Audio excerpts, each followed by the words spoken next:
Chapter 251 അവസാനം നമ്മൾ കണ്ടതാണ് മാക്കി സോൾ സ്പ്ലിറ്റ് കട്ടാണയും കൊണ്ട് സുക്കണയുടെ നെഞ്ചത്ത് കുത്തി ഇറക്കിയത്. ഈ ചാപ്റ്റർ തുടങ്ങുന്നത് അതിൻ്റെ കുറച്ച് നിമിഷങ്ങൾക്ക് മുമ്പാണ്. അവിടെ വെച്ചാണ് നമുക്ക് മനസ്സിലാക്കാൻ പറ്റുന്നത് യൂട്ട അവൻ്റെ ഡൊമൈനിൽ ലൊക്കേഷൻ മാറ്റിയെന്ന്. നമ്മൾ കണ്ടതാണ് യൂട്ട അവൻ്റെ ഡൊമൈൻ ഓപ്പൺ ചെയ്യുന്ന സമയത്ത് അവരെല്ലാവരും ഒരു ബിൽഡിങ്ങിൻ്റെ മണ്ടയിലായിരുന്നു. പക്ഷേ ഇപ്പോൾ ഈ ഡൊമൈന് വേറൊരു സ്ഥലത്തേക്ക് മാറിയിട്ടുണ്ട്. ഹക്കാരിക്ക് മാത്രമല്ല യൂട്ടയ്ക്ക് അവൻ്റെ ഡൊമൈൻ്റെ ലൊക്കേഷൻ മാറ്റാൻ പറ്റും. ഹക്കാരി അവൻ്റെ കാശിമോയായിട്ടുള്ള ഫയലിൽ അവൻ്റെ ഡൊമൈൻ ലൊക്കേഷൻ മാറ്റിയതാണ്. കാശിമോയുടെ ഫുൾ കേസ്റ്റ് എനർജി പോകാൻ വേണ്ടി അവൻ്റെ ഡൊമൈൻ കടലിൻ്റെ അടുത്തേക്ക് മാറ്റിയതാണ്. കാശിമോ കടലിൽ വീഴുമ്പം അവൻ്റെ ഫുൾ കേസ്റ്റ് എനർജി ഡിസ്ചാർജ് ആകാൻ വേണ്ടി. അവിടെ നമുക്ക് കുസക്കാബയും ഈനോയും കാണാൻ പറ്റും. കുസക്കാബ ഈനോയോട് പറയും യൂട്ടയുടെ ഡൊമൈൻ്റെ കുറച്ച് ഭാഗം നശിച്ചു പോകുമ്പോഴത്തേക്കും മാക്കി ആ ഡൊമൈൻ്റെ അകത്ത് ചെല്ലും, അതുകൊണ്ട് സിഗ്നലിന് വേണ്ടി നോക്കി നിൽക്കണം. ഈനോ പറയും കുറച്ചും കൂടെ ആൾ ഡൊമൈൻ്റെ അകത്ത് കയറേണ്ടതായിരുന്നു. അവരുടെ ഒറിജിനൽ പ്ലാൻ്റെ ഭാഗമായിട്ട് ഷോസോ ഈ ഡൊമൈൻ്റെ അകത്ത് കയറേണ്ടതായിരുന്നു. നമുക്കറിയാം അത് എന്തുകൊണ്ടാണ് നടക്കാതെ പോയത്. കൂസക്കാബെ പറയും ഇപ്പോൾ പ്ലാനിന് മാറ്റം വരുത്താൻ സമയമൊന്നുമില്ല. അതുമാത്രമല്ല ഇപ്പോൾ ആരെങ്കിലും ഡൊമൈൻ്റെ അകത്ത് കയറിക്കഴിഞ്ഞാൽ സുക്കണക്കെതിരെയുള്ള മാക്കിയുടെ സർപ്രൈസ് അറ്റാക്ക് സർപ്രൈസ് അല്ലാതെയാകും.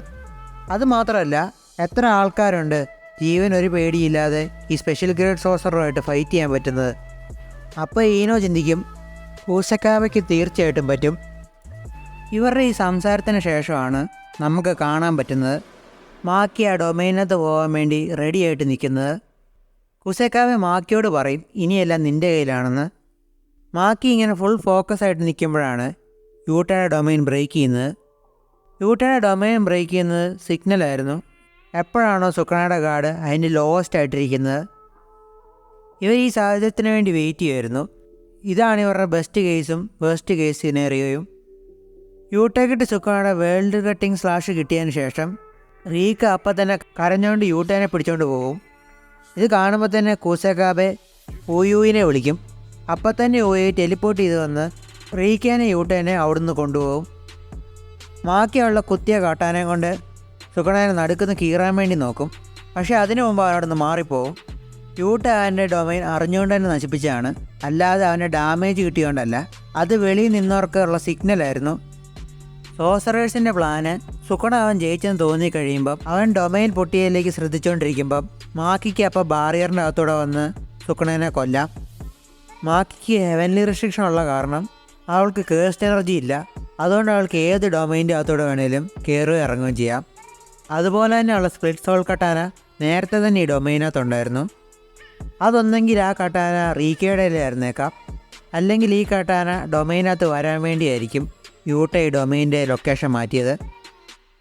ഇതിന് ശേഷമാണ് സുക്കണ ശ്രദ്ധിക്കുന്നത് അവൻ്റെ ഈ മുറിവ് ബാക്കിയുള്ള മുറിവ് പോലെ ഉണങ്ങുന്നില്ല. അപ്പോഴാണ് നമുക്ക് നറേറ്ററിൻ്റെ എക്സ്പ്ലനേഷൻ കിട്ടുന്നത്. ഇതിൻ്റെ കാരണം സോള് കാണാൻ പറ്റിയ ഒരാൾക്ക് ഈ സ്പ്ലിറ്റ് സോൾ കട്ടാനം കൊണ്ട് കൊടുക്കുന്ന ഡാമേജ് റിവേഴ്സ് കാസ്റ്ററ്റിക് ഉപയോഗിച്ചുകൊണ്ട് സാധാ രീതിയിൽ ഹീൽ ചെയ്യാൻ പറ്റത്തില്ല. ഈ വാളും കൊണ്ട് കിട്ടിയ ഡാമേജ് ഹീൽ ചെയ്യണമെങ്കിൽ ആ ഡാമേജ് കിട്ടിയ ആൾക്ക് അവരുടെ സോളിൻ്റെ ഔട്ട്ലൈൻ നല്ലപോലെ അറിയണം ഇത് ഹീൽ ചെയ്യാൻ വേണ്ടി. സുക്കണയ്ക്ക് അവൻ്റെ സോളിൻ്റെ ഔട്ട്ലൈനെ പറ്റി അറിയത്തില്ലായിരുന്നു.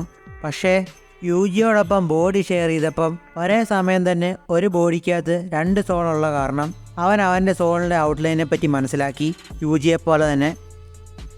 പക്ഷേ ഗോജോ ആയിട്ടുള്ള ബാറ്റിൻ്റെ ആഫ്റ്റർ എഫക്റ്റ് കാരണം അവൻ്റെ ഈ ഡാമേജ് എല്ലാം റിവേഴ്സ് കേസ് ടെക്നിക്ക് ഉപയോഗിച്ചുകൊണ്ട് മൊത്തത്തിൽ ഹീൽ ചെയ്യാൻ പറ്റിയില്ല.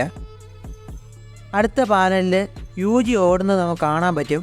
യുജി പറയും ഫുഷിഗുരോ എനിക്കിപ്പോഴും നിന്നിൽ വിശ്വാസമുണ്ട്. പക്ഷേ യുജി ഇങ്ങനെ ഓടിക്കൊണ്ടിരിക്കുമ്പോൾ തന്നെ പെട്ടെന്ന് നിലത്ത് വീഴും. എന്നിട്ട് അവൻ കുറേ ചോര ഛർദ്ദിക്കും. യുജി റിവേഴ്സ് കേസ് ടെക്നിക്ക് പഠിച്ചിട്ട് 1 മാസം ആവുന്നുള്ളൂ. ഇപ്പം തന്നെ യുജി സുക്കണ എടുത്ത് 4 ഫേറ്റൽ അറ്റാക്ക് മേടിച്ചു. അവനല്ലാതെ റിവേഴ്സ് കേസ് ടെക്നിക്ക് ഹീൽ ചെയ്തു. പക്ഷേ അവൻ്റെ ഇൻഎക്സ്പീരിയൻസ് കാരണം അവൻ്റെ ബോഡി കംപ്ലീറ്റ് ആയിട്ട് ഹീൽ ചെയ്തിട്ടില്ല. എന്നിട്ട് അവനിനി എവിടെയാണ് ഹീൽ ചെയ്യാനുള്ളത് ചിന്തിച്ചുകൊണ്ടിരിക്കുമ്പോഴാണ് ബിഗ് ബ്രോ ചോസോ വരുന്നത്. അവൻ യുജിയോട് പറയും നിന്നെ പഠിപ്പിച്ചതല്ല ഓർക്ക്, ഇത് വിഷ്വലൈസ് ചെയ്യ്. നിന്റെ ബ്ലഡ് നിന്റെ ബോഡിയുടെ എല്ലാ ഭാഗത്തേക്കും സ്പ്രെഡ് ചെയ്യ്, റൂട്ട് പോലെ ചിന്തിക്ക്. നിന്റെ ബോഡി ഞരമ്പുകളുണ്ടാക്കി ഒരു ഔട്ട്ലൈൻ പോലെ വിഷ്വലൈസ് ചെയ്യാൻ. അടുത്ത പാനലിൽ മാക്കി വേഴ്സ് സുക്കണ ഫൈറ്റ് തുടരുവാണ്. സുഗുണ പറന്നു വരുന്ന മാക്കി അടുത്തേക്ക് ഒരു പോസ്റ്റ് എടുത്തെറിയും. മാക്കി അതിൽ നിന്ന് മാറിക്കൊടുത്ത് സുഗുണയുടെ കാലുണ്ട് വെട്ടാൻ നോക്കും. സുഗുണ അപ്പം ചാടിക്കൊടുക്കും. എന്നിട്ട് മാക്കി കുത്താൻ വേണ്ടി നോക്കുമ്പോഴാണ് സുഗുണ ഉള്ള വാളെ കയറി പിടിക്കും. പക്ഷേ അതൊരു മണ്ടത്തരമായിരുന്നു. അതൊരിക്കലും അമർത്താൻ പാടില്ലായിരുന്നു. മാക്കിയുള്ള ശക്തിയും കൊണ്ട് സുഗുണയെ എടുത്ത് മലത്തി അടിക്കും. എന്നിട്ട് അങ്ങനെ തന്നെ സുഗുണനെ എടുത്തെറിയും. സുഗുണ എന്ന് നിൽക്കുന്ന ബിൽഡിങ്ങിൽ അവൻ ക്ലീവും കൊണ്ട് ഈ ബിൽഡിംഗ് മൊത്തം മുറിച്ച് മാക്കിക്ക് നേരെ വിടും. മാക്കി ഇതിൽ നിന്ന് മാറിക്കൊടുക്കും. അവൾ അവൻ്റെ ചാൻഡ് കേൾക്കാതിരിക്കാൻ വേണ്ടി ഈ ബിൽഡിങ് വീഴുന്നതിൻ്റെ ഇടയിൽ കൂടെ അവൻ ചാൻഡ് ചെയ്യും. എന്നിട്ട് സുഗുണ അവൻ്റെ വേൾഡ് കട്ടിങ് ഡിസ്മാനിൽ മാക്കിക്കെതിരെ വിടും. പക്ഷേ മാക്കി ഇത് ഡോഡ്ജ് ചെയ്യും. ഇപ്പം മാക്കി എങ്ങനെയാണ് സുഗുണയുടെ സ്ലാഷ് കണ്ടത്? അല്ല, ശരിക്കും പറയുവാണെങ്കിൽ എങ്ങനെയാണ് അവൾ സെൻസ് ചെയ്തതെന്ന് ചോദിച്ചു കഴിഞ്ഞാൽ, മാക്കിയുടെ ഹെവൻലി റിസ്ട്രിക്ഷൻ കാരണം അവൾക്ക് 0 കേഴ്സ്റ്റ് എനർജിയാണ്. ഒരു തുള്ളി പോലും ഒരു കേഴ്സ്റ്റ് എനർജി ഇല്ല. അതിന് പകരം അവളുടെ ബാക്കിയുള്ള സെൻസസ് ഓരോന്നും അതിൻ്റെ ഏറ്റവും ഹയസ്റ്റ് ലെവലിലേക്ക് മാറിയിരിക്കുകയാണ്. അതുപോലെ കള്ളിങ് ഗെയിമിൻ്റെ ഇടയ്ക്ക് അവൾ എൻഷ്യൻ സോസറിൻ്റെ കൂടെ സുമോഡോമൈൻ്റെ അത് ട്രെയിൻ ചെയ്തതിന് ശേഷം മാക്കി അവളുടെ ഫുൾ പവർ അൺലോക്ക് ചെയ്തു. അതിനുശേഷം അവൾക്ക് ഏറ്റവും ചെറിയ കാര്യം വരെ അറിയാൻ പറ്റും. അവൾക്ക് അവളുടെ ചുറ്റുമുള്ള എയറിൻ്റെ ടെമ്പറേച്ചർ, അതിൻ്റെ ഡെൻസിറ്റി വരെ അറിയാൻ പറ്റും. അങ്ങനെയാണ് അവൾ കേഴ്സ്റ്റ് നാവോയെ തോപ്പിച്ചത്. സുഗുണ ഇത് കണ്ടിട്ട് പറയും, ഇവൾക്ക് എൻ്റെ ടെക്നിക്ക് ബാക്കിയുള്ള സോസറേഴ്സിനേക്കാളും നല്ലപോലെ കാണാൻ പറ്റുന്നുണ്ട്. സുഗുണ മാക്കിനെ മഹുറാഗയായിട്ടാണ് കമ്പയർ ചെയ്യുന്നത്. സുഗുണ പറയും, ഈ ഫൈറ്റ് അവൻ ഷിബുയെ മഹുറാഗയെ ഫൈറ്റ് ചെയ്ത പോലെയാണെന്ന്. സുഗുണ അവൻ്റെ കേഴ്സ് ടെക്നിക്ക് ഉപയോഗിച്ചുകൊണ്ട് അവൻ്റെ ഹാർട്ട് ഇടിപ്പിച്ചുകൊണ്ടിരിക്കുകയാണ്. അതേസമയം തന്നെ അവൻ ഹീൽ ചെയ്യാനും കൂടെ നോക്കുവാണ്. ഇതേ സെയിം സാധനം ഉപയോഗിച്ചാണ് സുഗുണ ഡിറ്റൻഷൻ സെൻറ്റർ ആർക്കിൽ അവൻ യുവതിയുടെ ഹാർട്ട് പറിച്ചെടുത്തിട്ടും ജീവിച്ചുകൊണ്ടിരുന്നത്. മാക്കി സുഗുണയോട് ചോദിക്കും, നിൻ്റെ ഹാർട്ട് നിനക്ക് എങ്ങനെ വെച്ചുകൊണ്ടിരിക്കാൻ പറ്റുമോ എന്നെ ഫൈറ്റ് ചെയ്യുന്നതിനോടൊപ്പം? ഒരു ഫൺ ഫാക്റ്റ് പറയുകയാണെങ്കിൽ ഹീ ക്യാൻ. ഇത് മുന്നോട്ട് പോകുമ്പോൾ നിങ്ങൾക്ക് മനസ്സിലാവും. ഇതിന് സുഗുണ പറയും, എന്തുകൊണ്ടില്ല, എനിക്കിതൊരു കുഴപ്പമല്ല. ഇതിന് ശേഷം അടുത്ത പാനലിൽ ഹക്കാരി വേഴ്സസ് ഉറുഹുമ ഫൈറ്റ് നടന്നിടത്ത് പോവും. അവിടെ ഉറുഹുമെ സിറ്റിയുടെ വലിയൊരു ഭാഗം ഫ്രീസ് ചെയ്തിട്ടുണ്ട്. അവർക്ക് 2 പേർക്കും അത്യാവശ്യം നല്ല ഡാമേജ് കിട്ടിയ പോലെയാണ് ഇരിക്കുന്നത്. അവിടെ വെച്ച് ഹക്കാരി പറയും, സുഗുണയുടെ പ്രസൻസ് ഈസി ആയിട്ട് ഇവിടെ നിന്ന് തന്നെ അറിയാൻ പറ്റും. എന്നിട്ട് ഹക്കാരി പറയും, ആദ്യം അവൻ സുഗുണയുടെ ശരിക്കുള്ള ഫോം കണ്ടപ്പോൾ ഒന്ന് പേടിച്ചു, പക്ഷേ ഇപ്പോൾ കാര്യങ്ങളെല്ലാം കൺട്രോളിലാണ്. കാരണം സുഗുണയുടെ കേഴ്സ്റ്റ് എനർജി ഭയങ്കരമായിട്ട് കുറഞ്ഞിട്ടുണ്ട്. എന്നിട്ട് ഗോജോയുടെ നാ ഐ വിൻ സ്റ്റൈലിൽ ഹക്കാരി പറയും, ഞങ്ങളാണ് ഇവിടെ ജയിക്കാൻ പോകുന്നത്. ഇത് കേട്ട് ഉറുഹുമെ ഹക്കാരിനെ കളിയാക്കിക്കൊണ്ട് പറയും, നിനക്ക് എവിടെ നടക്കുന്നത് എന്താണെന്ന് അറിയത്തില്ല. സുഗുണ-സാൻ ഫൈറ്റിൽ പോലും ഇൻട്രസ്റ്റഡ് അല്ല. സുഗുണ-സാൻ ഇതിൻ്റെ ഒപ്പോണൻറ്റ് ഇൻട്രസ്റ്റഡ് ആണെങ്കിൽ അതിനൊപ്പം തന്നെ അവൻ്റെ കേഴ്സ്റ്റ് എനർജിയുടെ വേവ്സും മാറും. ഇപ്പോൾ ഗോജോയെക്കാളും നല്ലൊരാളെ സുഗുണയ്ക്ക് ഫൈറ്റ് ചെയ്യാൻ കൊടുക്കാൻ പറ്റാത്തതിൽ നിങ്ങൾ നിങ്ങളെ തന്നെ പുച്ഛിക്കേണ്ടതാണ്. എന്നിട്ട് ഉറുഹുമെ പറയും, ഇപ്പോൾ ഗോജോ ആയിട്ടുള്ള ഫൈറ്റിൻ്റെ ആഫ്റ്റർ എഫക്റ്റ് കൂട്ടിയാൽ പോലും സുഗുണ-സാൻ ഇതുവരെ ഫൈറ്റ് സീരിയസ് ആക്കി എടുത്തിട്ടില്ല. എന്നിട്ട് നമുക്ക് സുഗുണയുടെ 4 കണ്ണും തിളങ്ങി നിൽക്കുന്ന ഒരു ഷോട്ട് കാണാൻ പറ്റും. അങ്ങനെയാണ് ഈ ചാപ്റ്റർ അവസാനിക്കുന്നത്. ചാപ്റ്റർ 253 തുടങ്ങുന്നത് മേമെ, നാനാമി, ഗോജോ പിന്നെ കുസെകാബയുള്ളൊരു ഫ്ലാഷ് ബാക്കിൽ നിന്നാണ്. ഇവരോട് ചോദിക്കും, ആരാണ് സ്ട്രോങ്ങസ്റ്റ് ഗ്രേഡ് 1 സോസറർ എന്ന്. മേമെ പറയും, അത് കുസെകാബയാണെന്ന്.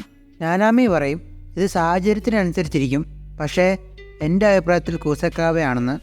അതിനുശേഷം ഗോജോ പറയും, അത് കുസെകാബയാണ്, പക്ഷേ ഇപ്പോൾ ബിഗ് 3 സോസർ ഫാമിലിയും കൂടെ കയറി കഴിഞ്ഞാൽ അത് മറ്റൊരു കഥയാവും. അവസാനം കുസെകാബെ പറയും, അവനല്ലാതെ വേറെ ആരെങ്കിലും, അല്ലെങ്കിൽ ഉസാമി. ഈ പാനൽ കണ്ടു കഴിഞ്ഞാൽ ഗോജോയുടെ ദി സ്ട്രോങ്ങസ്റ്റ് എന്ന് പറഞ്ഞ പാനലുമായിട്ട് ഭയങ്കര സിമിലറാണ്. അതുപോലെ തന്നെ ഉസാമി നമ്മൾ ഇതുവരെ കേൾക്കാത്തൊരു ക്യാരക്ടറാണ്. ഇത് മേമയുടെ ശരിക്കുള്ള പേരാകാൻ ചാൻസ് ഉണ്ട്. കാരണം മേമ എന്നുള്ളത് അവളുടെ ഏലിയസ് മാത്രമാണ്. ഇതിന് ശേഷം നമ്മൾ അടുത്ത പാനലിലേക്ക് പോകുമ്പോഴത്തേക്കും മാക്കി വേഴ്സസ് സുഗുണ ഫൈറ്റ് തുടരുവാണ്. മാക്കി സുഗുണയുടെ സ്ലാഷിൽ നിന്ന് മാറിക്കൊടുക്കും. എന്നിട്ട് സുഗുണ അടുത്ത് നിന്ന് ഫൈറ്റ് ചെയ്യാൻ വേണ്ടി തുടങ്ങുമ്പോഴാണ് സുഗുണയുടെ സ്ലാഷി എന്ന് കൊള്ളുന്ന ബിൽഡിങ് അവരുടെ മണ്ടയിലേക്ക് വീഴാൻ വേണ്ടി തുടങ്ങുന്നത്. അപ്പോഴാണ് സുഗുണ മാക്കിയുടെ വാൾ പിടിച്ചു നിർത്തിയിരിക്കുന്നത്. ഇതിനുശേഷം ആ ബിൽഡിങ് വന്ന് നിലത്ത് വീഴും. അപ്പോൾ ആ ബിൽഡിങ്ങിനകത്തുണ്ടായിരുന്ന വണ്ടികളെല്ലാം തെറിച്ചു വരും. മാക്കി അതിൽ നിന്നെല്ലാം ഒഴിഞ്ഞു മാറും. അപ്പോഴാണ് സുഗുണ ഒരു കാറിൻ്റെ അകത്തൂടെ മാക്കിക്കിട്ട് സ്ലാഷ് കൊടുക്കുന്നത്. മാക്കി അത് അവളുടെ വാളും കൊണ്ട് തടയും. പക്ഷേ സ്ലാഷിൻ്റെ ഫോഴ്സ് കാരണം അവൾ തെറിച്ച് വേറൊരു ബിൽഡിങ്ങിനകത്തേക്ക് കയറിപ്പോവും. മാക്കി അടുത്തുള്ള ബിൽഡിങ്ങിലേക്ക് ഇടിച്ചു കയറുമ്പോഴാണ് സുഗുണ എങ്ങനെയാണോ ജോഗോയ്ക്കെതിരെ എങ്ങനെയാണോ അവനെ ബിൽഡിങ്ങിനകത്തോട് ഇടിച്ചുകൊണ്ട് പോയത് അതുപോലെ മാക്കി അവിടെ ലാൻഡ് ചെയ്യുന്നതിന് മുമ്പ് സുക്കണ അവളുടെ പുറകിലെത്തി. സുക്കണ മാക്കീനെ പിടിച്ച് അവൾക്കിട്ട് ക്ലീവ് കൊടുക്കാൻ വേണ്ടി തുടങ്ങുമ്പോഴാണ് ഈനോ വരുന്നത്. ഈനോ അവൻ്റെ ടെക്നിക്ക് കൊണ്ട് സുക്കണനെ അറ്റാക്ക് ചെയ്യാൻ വേണ്ടി തുടങ്ങുമ്പോഴത്തേക്കുമാണ് സുക്കണ അവനെതിരെ ഡിസ്മാൻഡിൽ വിടുന്നത്. അങ്ങനെ അവൻ്റെ ടെക്നിക്ക് ക്യാൻസലായി പോവും. അതിനുശേഷം സുക്കണ ഈനോക്കൂടെ ഒറ്റ തൊഴി വെച്ച് കൊടുക്കും. തൊഴിയുടെ പവർ കാരണം അവൻ ചോര തുപ്പി തെറിച്ച് ബിൽഡിങ്ങിൻ്റെ വെളിയിലേക്ക് പോകും. അവൻ ആ ബിൽഡിങ്ങിൻ്റെ വെളിയിലേക്ക് വീഴുമ്പോഴാണ് സുക്കണ ശ്രദ്ധിക്കുന്നത് അവൻ്റെ കയ്യിൽ നാനാമിയുടെ കേസ് ടൂളില്ല. അവൻ നേരത്തെ ഒന്ന് സുക്കണനെ അറ്റാക്ക് ചെയ്തത് ഈ കേസ് ടൂളും കൊണ്ടാണ്. അപ്പോഴാണ് കുസക്കാബെ നാനാമിയുടെ വെപ്പഴും കൊണ്ട് സുക്കണനെ അറ്റാക്ക് ചെയ്യുന്നത്. നമുക്ക് കാണാൻ പറ്റും ആ റേഷ്യോ ടെക്നിക്ക് വർക്ക് ചെയ്യുന്നത്. പക്ഷേ സുക്കണ ഇത് പ്രതീക്ഷിച്ചുകൊണ്ടിരിക്കുമായിരുന്നു. സുക്കണ കുസക്കാബിനെ അപ്പം തന്നെ എടുത്തെറിയും. മാക്കി ആ ഗ്യാപ്പിൽ കൂടെ വന്ന് സുക്കണനെ ഇടിച്ചുകൊണ്ട് പോവും. സുക്കണ തെറിച്ച് മുറിക്ക് അപ്പുറം പോവും. എന്നിട്ട് മാക്കി ഓടി അവൻ്റെ അടുത്ത് എത്തുമ്പോഴാണ് ചിന്തിക്കുന്നത് ഇപ്പോൾ യൂട്ടനെ രക്ഷിച്ചാൽ പോലും ഇനിയിപ്പോൾ ഈ ഫൈറ്റ് ഇങ്ങനെ തുടർന്നുകൊണ്ടിരുന്നാൽ അത് വലിയൊരു കുഴപ്പമാവും. അതുകൊണ്ടിപ്പം ഇവനെ ഇവിടെ വെച്ച് തന്നെ ഞാൻ നശിപ്പിക്കും.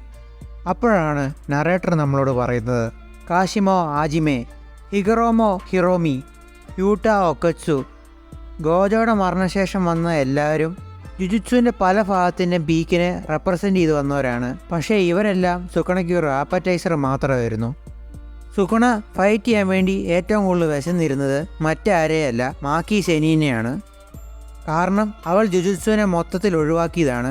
അവളുടെ ഹെവൻലി റെസ്ട്രിക്ഷനും കൊണ്ട് ഇത് കാരണം സുക്കണയ്ക്ക് ഭയങ്കര ഹൈ ആകാൻ വേണ്ടി തുടങ്ങി. മാക്കി ഒരു ഭിത്തി മുറിച്ചിട്ട് അത് തൊഴിച്ച് സുക്കണ അടുത്തേക്ക് വിടും. ഇത് സുക്കണ അടുത്തെത്തുന്നതിന് മുമ്പ് തന്നെ സുക്കണ മാക്കിനെ സ്പീഡ് ബ്ലിറ്റ്സ് ചെയ്യും. എന്നിട്ട് അവളുടെ മുഖത്ത് കയറി പിടിക്കും.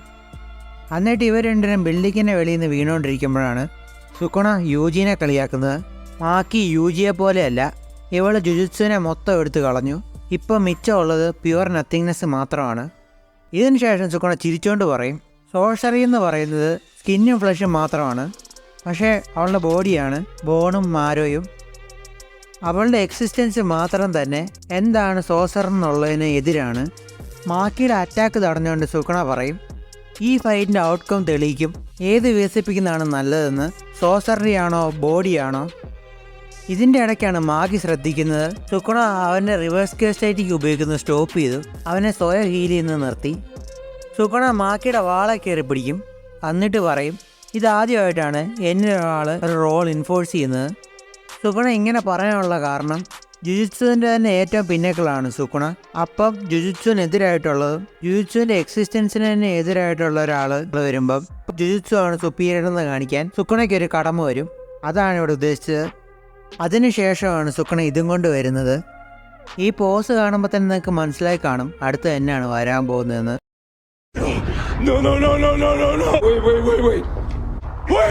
സുക്കണ അവൻ്റെ ഉണ്ടായിരുന്ന കേസ്റ്റ് എനർജി എല്ലാം അവൻ്റെ കയ്യിലേക്ക് ചാനൽ ചെയ്തിട്ട് മാക്കിയുടെ ഒറ്റ ബ്ലാക്ക് ഫ്ലാഷും കൊടുക്കും. എന്നിട്ട് ഈ ബ്ലാക്ക് ഫ്ലാഷിൻ്റെ പവർ കാണിക്കാൻ വേണ്ടി 3 ഷോട്ടിലാണ് ഇത് കാണിച്ചിരിക്കുന്നത്. അതും ഇൻ്റർനാഷണൽ വുമൻസ് ഡേ അന്ന്.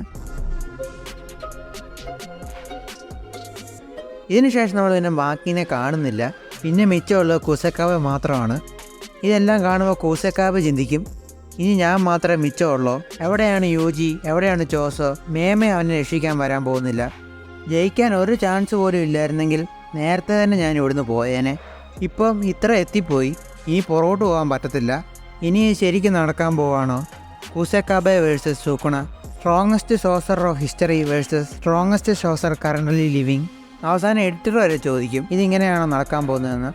അങ്ങനെയാണ് ഈ ചാപ്റ്റർ അവസാനിക്കുന്നത്. നേരത്തെ എല്ലാം ഗോജോ ഫാൻസ് കോപ്പി ചെയ്യുമായിരുന്നു ഗോജോ തിരിച്ചു വരുമെന്ന് പറഞ്ഞ്. ഈ സാഹചര്യത്തിൽ ഗോജോ തിരിച്ചു വരുമെന്ന് പറയുന്നത് ഫാൻസിൻ്റെ ആഗ്രഹമല്ല, ഒരു അത്യാവശ്യമാണ്. ഇനി അടുത്ത ആഴ്ച ഒരു ബ്രേക്ക് ഉണ്ട്. ഇനി അടുത്ത ചാപ്റ്ററിൽ എന്താണ് നടക്കാൻ പോകുന്നതെന്ന് നിങ്ങൾക്ക് വല്ല തിയറി ഉണ്ടെങ്കിൽ അതും കമൻറ്റ് ചെയ്യുക. Peace out.